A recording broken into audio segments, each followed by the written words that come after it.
Here's some surprising news. More than half of Malaysia's school leavers are now choosing Tvet as their first option. Enrollment is rising fast with more than 430,000 students nationwide. But what exactly counts as Tvet?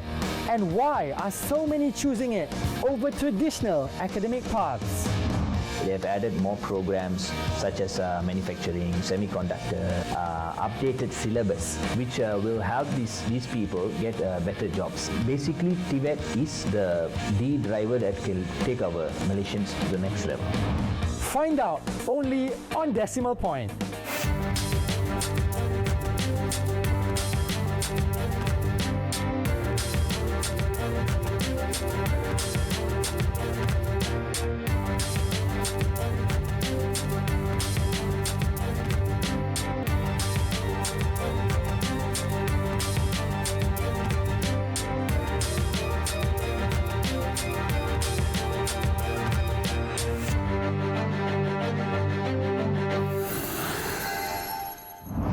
Dan kita sekarang mempromosikan supaya anak kita belajar menjurus kepada ekonomi baru ni.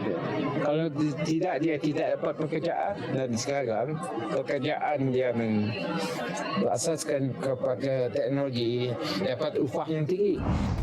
For years, vocational studies carried a stigma, often seen as for students weak in academics. But today, that story is changing. The Malaysian government has announced an urgent push to create 1.2 million new jobs in the next 5 years, 700,000 in manufacturing and 500,000 in the digital economy. To meet the demand for high-value, high-growth industries, Tvet, technical and vocational education and training is now the strategy for Malaysia's future.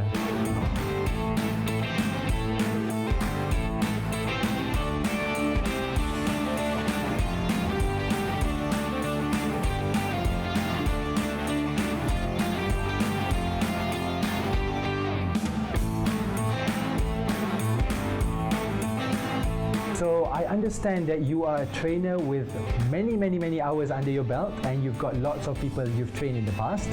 So first of all, can you explain to us what falls under Tvet? Okay, TVS stands for Technical Vocational Education and Training. Basically, it covers all the industries that can range from IT, manufacturing, healthcare, even the postnatal, as well as in the machining, welding. Basically, Tvet is the driver that can take our Malaysians to the next level. I see, that's very interesting. So it's a very wide and broad range of things covered under Tvet. So my next question is, for you yourself, what are the specific skills that you train people in? Okay, so I started training in 2011. I started this company, GKK. We specialize in IT trainings from AI, data analytics, cybersecurity, digital skills. In the last 3 years, we are going more into manufacturing, semiconductor related programs. And all these programs are now transitioned into Tvet because we believe that this is where we can impact more Malaysians and increase their earning potential by giving skills. How significantly, or has there been a very big change in the classification of what is covered under Tvet in the last few years? Absolutely. So earlier Tvet was not a very attractive proposition, right? The public don't normally go for Tvet unless they have no other choice, right? But in the last 3 years, thanks to the effort of the government, we have more people taking up Tvet related programs and they graduate and get better jobs. And they're able to get employed immediately because they have hands-on skills. I would like to know what are the new categories of skills or trainings that have moved under Tvet in the recent years. You mentioned just now semiconductors and so forth, but are there more? Yes, absolutely. So the last update that has happened in, I think this in May 2025, is basically they have added more programs. We'll have new technologies that was not there many years ago. 3-4 years ago, right? So we have programs like cybersecurity, upcoming AI programs, as well as IoT and other areas where those who finish school can take and they can learn and then they can be employed after they graduate. In fact, now if you notice, there's a big surge of data centers in Malaysia. I think the last count, there's a projection that there will be at least about 1,000 data centers in Malaysia. So you need skills and people to do this. And these skills are not just technical skills. These people are how they can operate data centers, etc. So these are courses that will be coming up, which will really help the Malaysians to go to the next high-income nation status. I'd just like to draw your attention to the fact that they have to first fund these studies. So the government is rolling out more funding schemes. So the Madani Tvet financing scheme and training fund is available for these students. I'm just wondering, what is the strategy behind this and what is the urgency for the government to chase Tvet at this point in time? That's a good question. So in the last couple of years, government have done a lot of initiatives. The budget was actually 7.5 billion for this year. Just to clarify, that's billion. Yes, billion. But of course, that billion applies for all the agencies under Tvet. So if you look at it, even though it's a big sum when you sum up whole, I think it's a very fair amount. And there are programs where there's a full 0% interest-free loan given to the candidates. They do PTPK, as well as government polytechnics. They fund the programs with some incentive or allowances for the candidates to sign up. Again, just to clarify, PTPK is the equivalent of PTPTN, but for Tvet. For Tvet, that's right. For Tvet private centers, so they come with a PTPK loan, so you can fully, you don't need to pay upfront anything. But of course, you have to pay back within 20-30 years. It's quite a flexible program, and I think it's benefited a lot of those B40 students, as well as those below that. How easy is it for these students to obtain that PTPK loan that you're mentioning? It's a very straightforward process. They enroll with the Tvet center, and then the center does the processing and submissions for them, and then within two months they get the approval. The challenge is not financing. The challenge is not grants. The challenge is the awareness and also willingness of students to participate in these programs. Because if we look at the trend post-COVID, most of these school dropouts or those finish school, they tend to take up Grab and other e-hailing services, which is okay in the short term, but then their education is ignored, and that's impactful in the long term. So that challenge has to be overcome. So due to various circumstances, some of our youth, they don't actually get to complete even the SPM level. So I'm just wondering, is there any opportunity for these people who drop out early in the schooling system to join and gain skills they need and conduct the Tvet training? Absolutely. Those who haven't finished SPM, I mean, as long as 16 years and above, can participate in the Tvet. Fundings are given, guidance is given, and within 6 months to 1 year to 2 years, they graduate, and then they can go into the working stream with hands-on skills. The challenge is, I think, the last couple of years study, about 50 to 60% don't even participate in the SPM, or even though they finish SPM, they don't continue with college. So that's a very, very alarming statistic. So we believe with this Tvet, actually, it can help them in the long run. What do you think is the reason for that? Okay, the reason is not the government's fault. If you notice clearly, you've seen in the news and a lot of engagements, the last 2 years, governments are doing a lot to promote Tvet. It's also the shift in the mindset of the youth. Like when I was their age at 16, 17, it's different. We just listen to what parents say or we just follow. Now it's different. It has to be cool, it has to be accepted. That's why e-hailing is something big.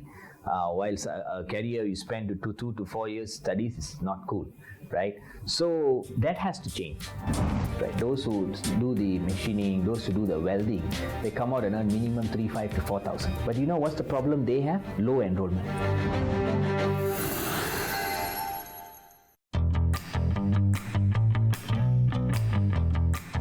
It's not just Malaysia. Governments around the world are pushing Tvet as the key to future growth. Yet, for many families, vocational training is second choice. But the burning question remains, why has this perception stuck for so long?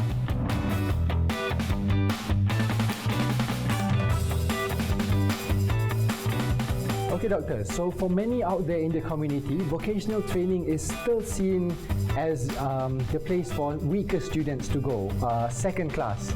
So perhaps a campaign featuring popular celebrities or those who have a very successful track record in the Tvet space can change this perception, perhaps. That's a very good thought. I think there should be an integrated approach. So one is celebrities that appeal to the B40 and the rural, because Tvet, the focus has always been how they can get more people out of poverty, skill them up, etc.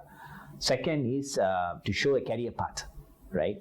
They study this today, how much they will learn, the next year how much they will learn, third year. And the most important thing, I think this was discussed earlier, we did try this in our own way and it worked. Tell the students, the youth, if you just rely on e-hailing, what are the risks involved? Because you have self-driving cars coming out, robots coming out. You may lose that job in the next 1-2 years. So you still need a skill, right? Like I always say that there's a lot of retrenchment going on. It's not a Malaysia problem, it's a global problem because of the global meltdown. But those who lost a job immediately get hired as long as they have that skill. So in other words, the Tvet or vocational space is missing that cool factor to attract the very market that we are trying to encourage to join Tvet. Do you agree with that? I agree with that, absolutely. But like I said, it's just not the government's initiative alone. Private entities must come together. They are coming together, but we need more participation. We need more hands-on commitments, and then we can see a change. So since we're missing this cool factor, so-called, to attract the youth and those that we are targeting to enter the Tvet space, what in your own mind would a great campaign look like? Okay, the great campaign starts with a proper video or a short movie on how a person, B40 person, made it in life, how the skill really helped them. Heart-touching, something to talk about, a real life story, right? Because humans like stories, right? We love listening to stories. Second is celebrity endorsing it. I think the search to find which celebrity did well in Tvet, that goes on. But till then, it's maybe a celebrity that everybody knows endorses this Tvet, right? Third is a career track. What happens, you join here, what happened? Like now we have a program where we are setting up in an employer site, but the take-up was slow because we never told them about their career path. So now when we change the model and talk about career path, now we have more than what we wanted in terms of enrollment. And the fourth and most important, again, a movie or something to show that if you just rely on e-hailing or you just rely on gig economy, what are the risks involved? We're not saying it's bad, it's good, it's important because it enhances your earning capacity, but that alone is not a means of career. It's not a career. Yeah, you still need a skill. So all these combined together would be a perfect campaign. Okay, doctor. So one of the stigmas surrounding this Tvet workforce is the fact that people who enter the Tvet workspace get a lower salary than those working in different spaces. Is that still the case? Absolutely no. I think that's where the awareness comes in. In fact, I remember very clearly the last year when I met up with government polytechnics, right? Those who do the machining, those who do the welding, they come out and earn minimum 3,500 to 4,000. But you know what's the problem they have? Low enrollment. So they have a target of, let's say, 500 people to get enrolled, only 200 enrolls. So the awareness is the problem. I know that currently we are trying to fill the space, workspace in our country with skilled workers, but at the same time, I know a lot of people envision themselves working overseas. Are the training programs that we carry out here applicable overseas as well and accredited for overseas? Absolutely applicable. In fact, under the National Tvet Council, recently they have done programs where 100 to 200 Malaysians were taken to China and trained. Were trained here and then taken to China, and then now they come back and then they have an employment.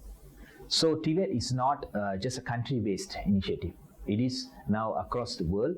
In fact, Asian Year of Skills is now. Asian countries recognize our Tvet qualification. Ours is based on the German Tvet system. And last what I heard is there are certification bodies from UK that is going to do dual certification with Tvet. So that shows the recognition of the syllabus. So there's a lot of technical skills and technical work on oil and gas platforms, oil and gas rigs, and so on and so forth. So I'm just wondering, in the Middle Eastern sphere, because a lot of Malaysians look towards Middle East as where you earn quite big wages and earnings there. So are our Tvet trainings done in Malaysia? recognized in the Middle East? There is a dual qualification program where they do oil and gas related Tvet programs and also get certified in the international license. So when they graduate with this, they are able to get jobs overseas. In fact, that demand is still there. So one of the key high-paying jobs for the Tvet are basically the welders, deep sea welding, oil and gas programs. But now what we want to champion and push is also, let's look at digital, let's look at IT, let's look at cybersecurity. So we want to bring these kind of programs so it can reach to more people. I think we can all agree that SMEs make up the biggest part of Malaysia's economy, but at the moment only about 22% of SMEs are involved and taking up Tvet. So how can you encourage the participation of SMEs to partner with Tvet? Okay, the first thing is to understand the SMEs. SMEs are the heartbeat of Malaysia. They got very hit badly during COVID, they recovered, now they are kind of stable. They have a big problem in terms of talent supply. Of course, staff leaves, new staff join, but you need to have people with talent. So if there is a way, a different model, it cannot be the normal model where can we set up certain Tvet programs in the SME. We do academy and industry collaboration. So when the student graduates, straight away he can get a job in the SME, right? So that will increase the SME participation. So we are now in talks to do with a few automobile SMEs where we can do this, train their local staff, at the same time do an academy and industry to get new talent, right? And they can also help to support the industry.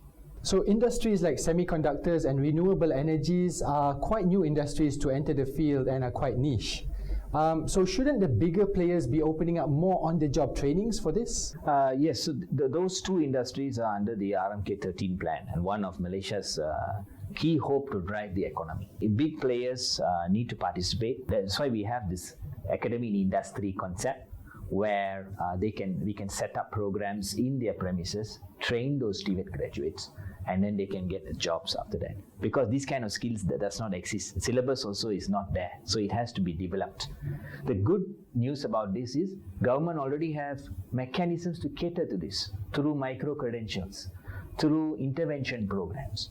Do you have any specific examples that you can give of companies that actually hold this? Okay, so we worked with a couple of semiconductor companies to train the local workforce. So we took the Tvet trained candidates as well as university trained candidates.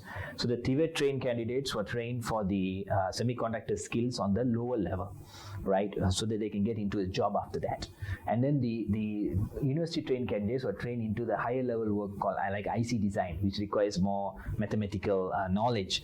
And then they get into salaries like 5,000, 6,000 ringgit salaries, right? But it is very new, a lot of work is involved, and even to train the new licenses and a lot of facilities needed. So government was supportive, but we need more participation from government on this. So with that, you mean, when you say new, you mean it's cutting edge. So in terms of Malaysia is riding on the wave and potentially going to be the leader in future for the world? Absolutely. And Malaysia is now the 6th largest semiconductor exporter in the world. And semiconductor is a multi-billion-dollar industry and it's going to go further. For Malaysia to go ahead of the curve, these kind of programs are needed because talent is always a shortage in this area. Okay, so Doctor, are there incentives or initiatives to encourage the companies to run apprenticeships, do training programs and create jobs basically for those Tvet graduates? Okay, the budget that was passed in 2024 end, so for 2025, there was initiatives to hire Tvet graduates. So government was giving incentives for that. There were programs to boost skilling in various areas. And also there was some special funding given for train and place programs. So we believe that the similar programs or more will continue next year because the industry focus is still the same. And then now with the new RMK13, it clearly shows that semiconductor is one part of this, digital is another part of it. So more programs, green energy is another key area, key driver for the economy. And then when we meet investors, like in fact we have brought a couple of investors also to set up in Malaysia digital hubs. The first question is there talent? And while we say yes, but in the back of our mind we'll be thinking, how do I map this guy, how do I do it? Because we don't have that ready-made talent still. So that's where we should go towards, because more employers are coming, more investors are coming into the country. please listen to the cool parents first, because I have a real life case study where my partner, who is much more educated than me, double doctorate, his son never went to college. He went to a Tvet school.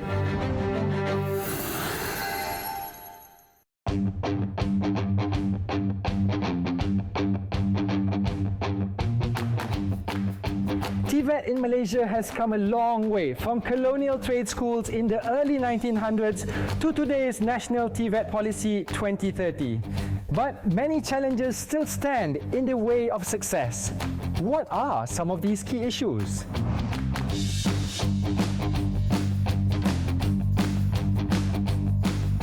So as of 2024, there are about 1,400 institutions that provide Tvet training with over 430,000 students enrolled in them.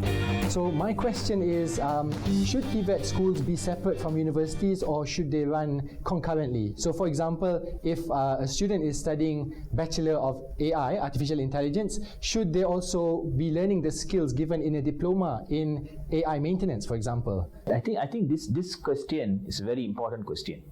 I think the last 5 years, people have been grappling with it. Government has done an excellent job under National Tvet Council and also under MQA, which is for universities, right? So they have now come up with a qualification framework where the Tvet is recognized in their framework, right? So now let's circle back to the industry. What industry wants right now is skills. Earlier, the entry level for any fresh graduates, you must have a degree.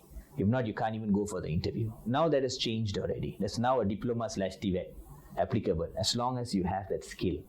I would say it has to be separate, but there must be a connection. Because today I could get a job as an executive. I do a hands-on role. But as I go on, become a manager, I need to have my master's. Or maybe I need to have my doctorate. So my skills and what I credit silent, like credit transfer framework. So this is very common in Germany. It's very common in UK.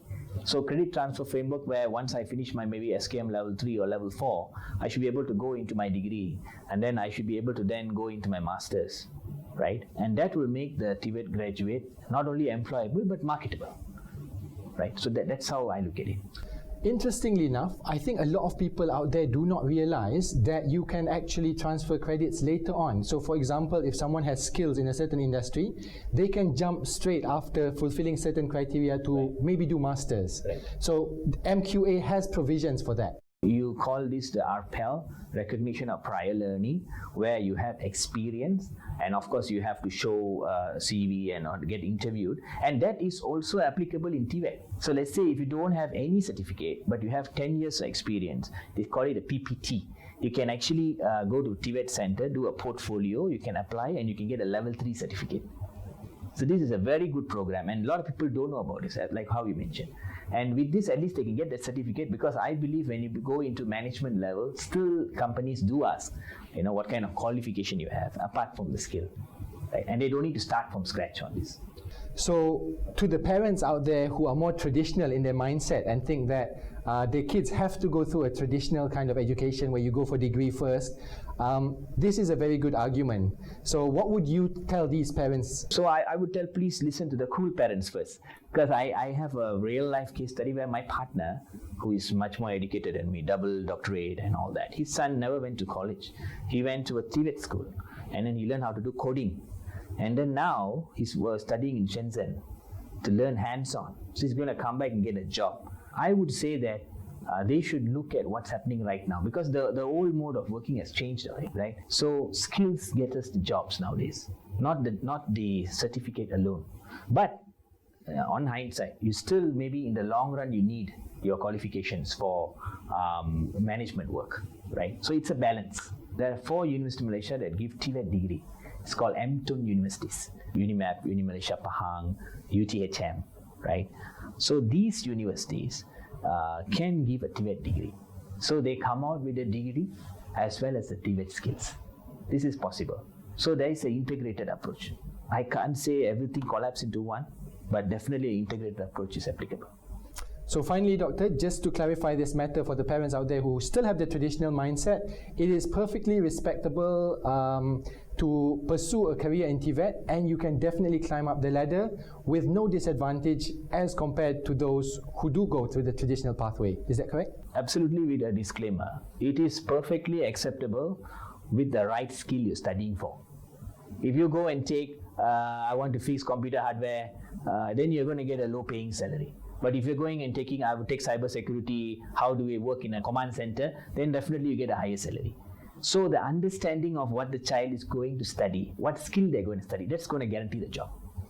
And Tvet comes with that almost job guarantee kind of thing, because you have that skill, you can get into a job straight away. So as with everything in the public sphere, when it's funded publicly, there's always a lot of criticism by the public in this space. So Tvet is not spared. Tvet is still managed by 12 different ministries running over 600 public institutions. So in terms of this, the criticism is very loud out there, saying that there's no coordination or coordinated effort for Tvet. I think the last 2 years, Madani government put together the National Tvet Council. Right, so it's like an umbrella governing organization.